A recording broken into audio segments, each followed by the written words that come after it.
So how can you scan stuff with the iPhone that has reduced size, right?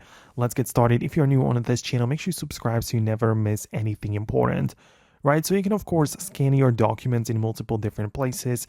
In the Files app, if you open it up, you can go to your folders as usual, tap on the three dots and click on Scan Documents. And you just position it inside of the frame. You take a photo with it.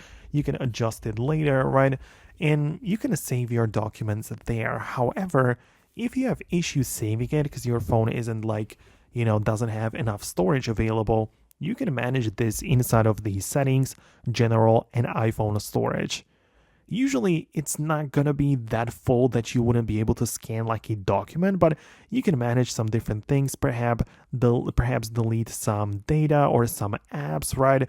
You can also enable the iCloud synchronization where you just upload some things to your iCloud storage and free up the local one. So as you can see, there are more ways to allow you to free up some of your storage so you could store some of your documents or scan that or scan something else, right?